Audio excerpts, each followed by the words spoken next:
Digital gold ये वही निवेश है जिसे अब तक लोग सबसे आसान और सेफ मान रहे थे। बस मोबाइल ऐप खोला, कुछ रुपए डाले और हो गया सोना आपके नाम।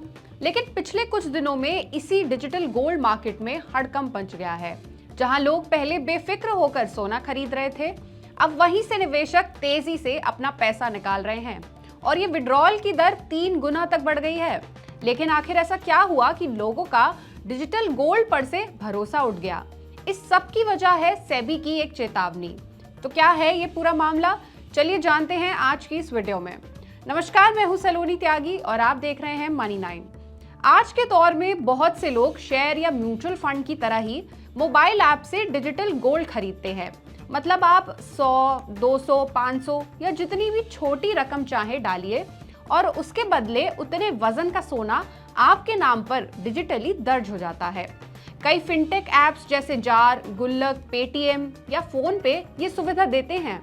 लोगों को ये तरीका काफी आसान लगा क्योंकि इसमें ना तो कोई चोरी का डर था, ना ही लॉकर का कोई झंझट। लेकिन इसी बीच सेबी यानी securities and exchange board of India ने 8 नवंबर को एक एडवाइजरी जारी की, जिसमें यह साफ कहा गया कि डिजिटल गोल्ड पर सेबी के कोई नियम लागू नहीं होते।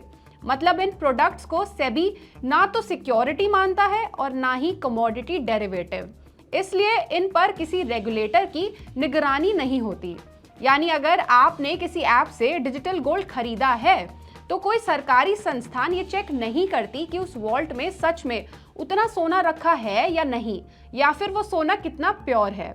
सेबी की इस चेतावनी के बाद निवेशक काफी डर गए, उनमें एक डर फैल गया और कई लोगों ने तुरंत अपने डिजिटल गोल्ड अकाउंट से पैसे निकालने शुरू कर दिए।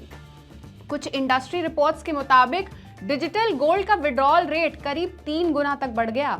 दरअसल डिजिटल गोल्ड के नाम पर असली सोना किसी वॉल्ट में रखा जाता है, लेकिन उस वॉल्ट की जांच या ऑडिट सेबी जैसी कोई भी एजेंसी नहीं करती।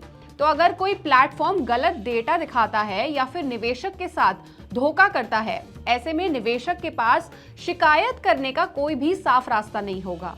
और इसलिए ही सेबी ने कहा कि डिजिटल गोल्ड प्रोडक्ट्स निवेशकों के लिए काफी रिस्की हो सकते हैं।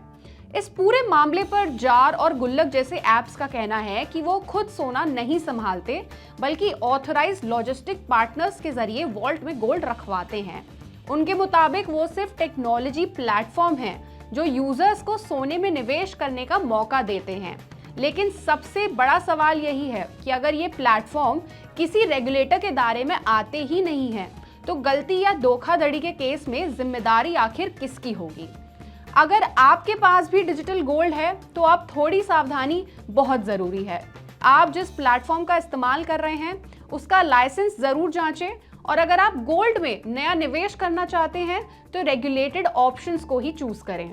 तो ये थी डिजिटल गोल्ड से जुड़ी कुछ जानकारी। इस पूरे मुद्दे पर, इस पूरे मामले पर आपकी क्या राय है, हमें कमेंट सेक्शन में जरूर बताएं। और ऐसी ही और खबरों और अपडेट्स के लिए जुड़े रहिए हमारे साथ सिर्फ मनी 9 पर।